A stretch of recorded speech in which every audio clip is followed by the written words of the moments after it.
Hello बच्चों। आज देखिए, मैं आपको आपके एग्जाम्स इसी मंथ में होने वाले हैं, तो संभव है कि कुछ इस तरह से पढ़ा जाए कि हमारी ऑर्गेनिक केमिस्ट्री जैसे आप लोग जो एग्ज़ाम में करने जाएं तो आसानी से उसको कर लें और आपको बहुत ज़्यादा परेशान ना होना पड़े। मैंने देखिए यहाँ लिखा है, ऑर्गेनिक केमिस्ट्री में जो क्वेश्चंस आते हैं, क्वेश्चंस का टाइप आता है कॉन्सेप्ट बेस, कंसेप्चुअल क्वेश्चंस आते हैं, नेम रिएक्शंस आता है, कन्वर्जन आता है, रिएक्शन बेस्ड आता है और कंटेंट बेस्ड भी इसी से बनते हैं। एक चीज मैं यहाँ पे और लिख दे रहा हूं, ये क्वेश्चन आपका आता है रिएक्शन मैकेनिज्म, रिएक्शन मैकेनिज्म, इस पे ये क्वेश्चंस आते हैं। कितने तरह के क्वेश्चंस आपके ऑर्गेनिक में आते हैं, तो मैंने आपको ये छोटे छोटे नेम रिएक्शंस तो लगभग सारे चैप्टर्स के जो आ सकते हैं उसको मैंने 2-2 मिनट 1-1 मिनट करके मैंने पढ़ा दिया है। तो एक दिन इसको भी पढ़ा देंगे, लेकिन यहाँ पढ़ा चुके हैं तो इसलिए हमको ये आज हम शुरू कर रहे हैं कॉन्सेप्ट बेस्ड क्वेश्चंस। हर चैप्टर का कॉन्सेप्ट बेस्ड क्वेश्चन कौन कौन सा बन सकता है, एनसीईआरटी की लाइन से कहाँ से क्वेश्चन आ सकते हैं, उसको हम चैप्टर वाइज कराएंगे।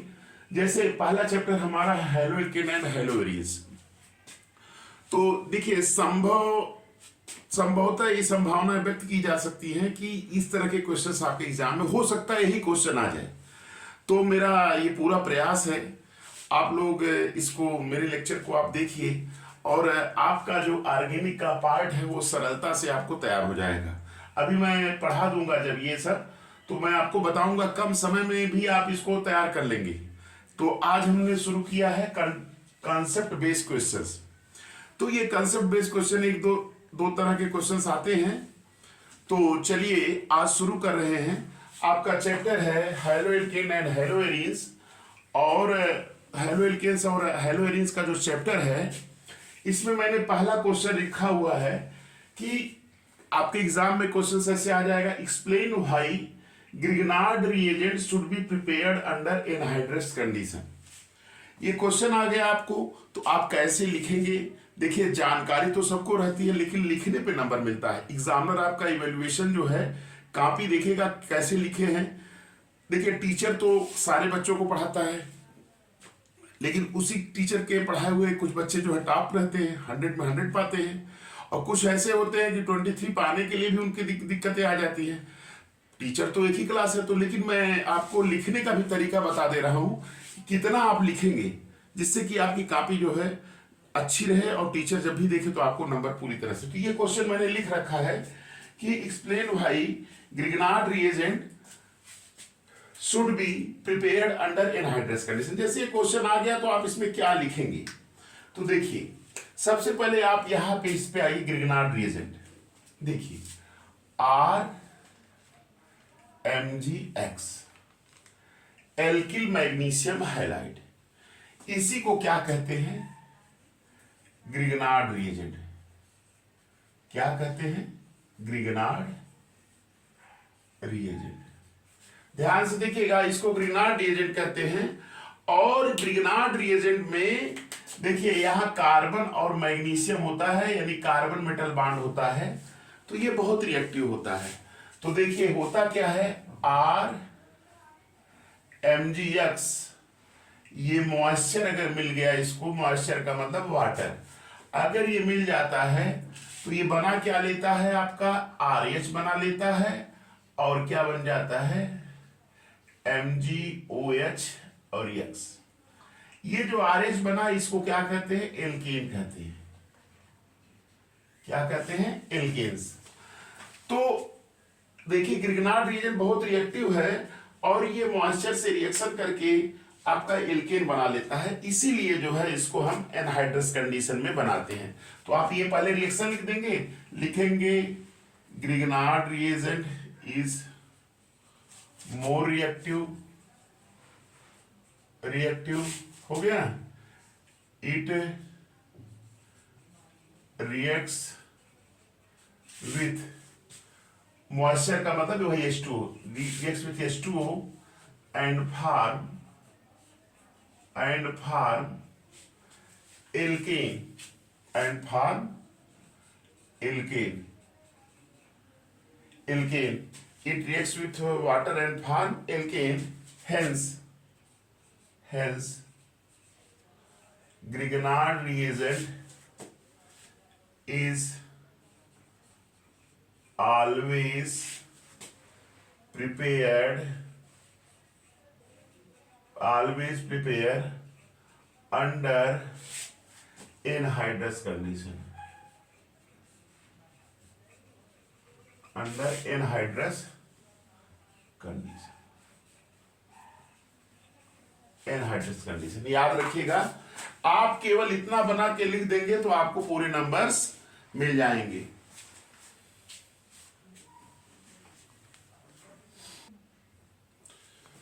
देखिए दूसरा क्वेश्चन है, एल्किल हैलाइड दो polar are immiscible with water. भाई ये क्वेश्चन भी इंपॉर्टेंट आ सकता है।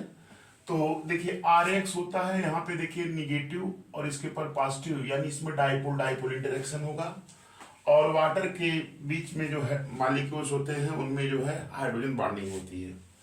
याद रखिएगा एफओएन के साथ अगर हाइड्रोजन है और वह किसी इलेक्ट्रोनिगेटिव के कांटेक्ट में आता है तो हाइड्रोजन बॉन्ड बनाता है, और जब वो हाइड्रोजन बॉन्ड बनाता है तो वह कंपाउंड उसमें वाटर में सॉल्युबल हो जाता है।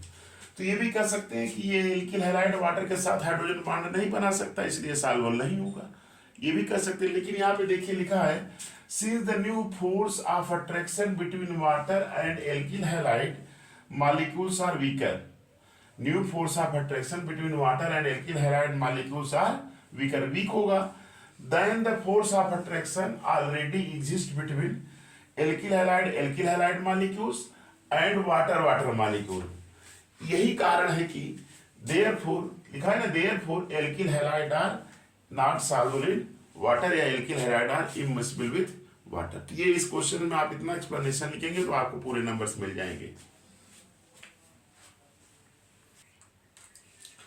देखिए ये तीसरा क्वेश्चन है आपका हेलो एल्केन एंड हेलोरिन का कंसेप्चुअल क्वेश्चन। क्वेश्चन ऐसे आएगा, para dichlorobenzene has higher melting point than those of ortho and meta isomer. Ortho और मेटा आइसोमर से ज्यादा जो है पैरा डाइक्लोरोबेंजीन का मेल्टिंग पॉइंट्स होता है, क्यों? तो चलिए ये देखिए, ये आपका डाइक्लोरो पैरा आइसोमर है, ये आर्थो है, ये मेटा है। ये देखिए सिमेट्रिकल होता है, याद रखिएगा ये सिमेट्रिकल होता है, और सिमेट्रिकल होने की वजह से जो क्रिस्टल लैटिस होता है उसमें फिट क्लोजली फिट होता है, जिसकी वजह से आप कह सकते हैं कि इसका मेल्टिंग पॉइंट ज्यादा होता है। तो मैंने यहां लिख दिया है, it is more symmetrical, fit closely in the crystal lattice and thus has stronger intermolecular forces of attraction than those of ortho and meta isomer. A large amount of energy is needed to melt or dissolve the para isomer than ortho and meta. Hence, para dichlorobenzene has higher melting point than ortho and meta isomer. तो ये दिमाग में बैठा लीजिएगा कि केवल अगर आप इतना भी लिख देंगे कि पैरा जो होता है सिमेट्रिकल होता है, जिसकी वजह से क्रिस्टल लैटिस में क्लोजली फिट कर जाता है। अब उनको जो सेपरेट करने के लिए आप कह सकते हैं उनके बीच में इंटरमॉलिक्यूलर अट्रैक्शन ज्यादा रहेगा आर्थो और मेटा की तुलना में, तो greater amount of energy required होगी, है ना, मेल्ट और डिजॉल्व पैरा आइसोमर के लिए। इसलिए जो है इसका मेल्टिंग पॉइंट क्या होता है ज्यादा। तो चाहे आप इतना लिख दीजिए या सीधे लिख दीजिए, सिमेट्रिकल होता है, क्रिस्टल लैटिस में क्लोजली फिट करता है, जिसकी वजह से इसका मेल्टिंग पॉइंट ज्यादा होता है। तो ये आपका तीसरा क्वेश्चन का एक्सप्लेनेशन हो गया। देखिए ये आपका फोर्थ क्वेश्चन है। देखिए मैं क्वेश्चन जो है एनसीईआरटी की जो हेडिंग है जहां से बना के पूछा जा सकता है बना के करवा दे रहा हूं। जैसे क्वेश्चन पूछा जा सकता है, the boiling point of isomeric halo alkanes decreases with increasing branching. माने ब्रांचिंग अगर होती है तो उसका बॉइलिंग पॉइंट क्या होता है, घटता जाता है, क्यों? तो देखिए जैसे एग्जाम्पल मैंने लिया है, ये आपका नॉर्मल स्टेशन वाला है, यहाँ देखिए एक ब्रांचिंग, यहाँ पे देखिए ब्रांचिंग ज्यादा है, इसका सबसे कम हो जा रहा है। तो याद रखिएगा कि इनमें जो कंपाउंड्स होते हैं इनमें van der Waals force of attraction होता है, और आप अभी बताए थे ना dipole dipole interaction, van der Waals force of attraction, इसमें van der Waals force of attraction होता है, और ये किसके प्रोपोर्शनल होता है, सरफेस एरिया, इनवर्सली प्रोपोर्शनल होता है ब्रांचिंग। अगर ब्रांचिंग बढ़ेगी तो van der Waals force of attraction क्या होगा, घटेगा, और van der Waals force of attraction घटेगा तो उसका बॉइलिंग पॉइंट क्या होगा, घट जाएगा। तो चलिए देखिए यहाँ देखिए सरफेस एरिया इसका ये है ना, और यहाँ देखिए ये सरफेस, इसका एरिया क्या है, ये है। तो इसमें ब्रांचिंग होने से जो एरिया होता है वह क्या होता है, रिड्यूस कर जाता है, जिसकी वजह से magnitude of van der Waals force of attraction वह कम होता है, जिसकी वजह से उसका बॉइलिंग पॉइंट क्या होता है, कम हो जाता है। किसका, ब्रांच्ड वाले का। तो इसीलिए इसका ये कम हो रहा है। तो ये दिमाग में बैठा लीजिएगा कि as the branching increases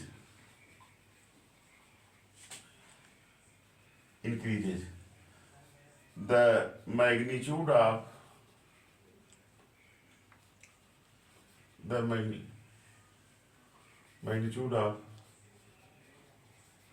van der Waals forces decreases।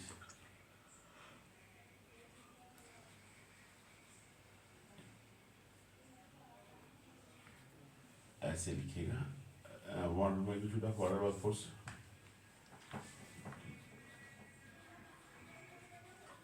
Decreases, hence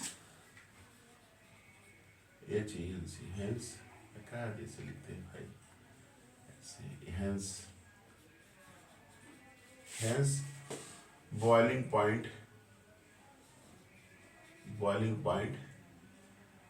decreases.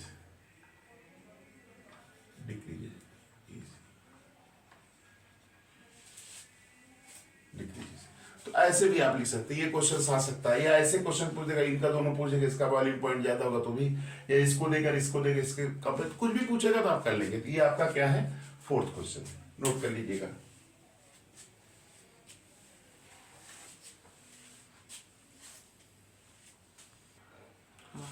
देखिए आपका ये फिफ्थ क्वेश्चन है, the boiling point of alkyl halide decreases in the order R I, R B R, R C L, R F Y. ऐसा क्यों होता है? तो हमने देखिए magnitude of van der Waals forces directly proportional to size and mass of the halogen atom.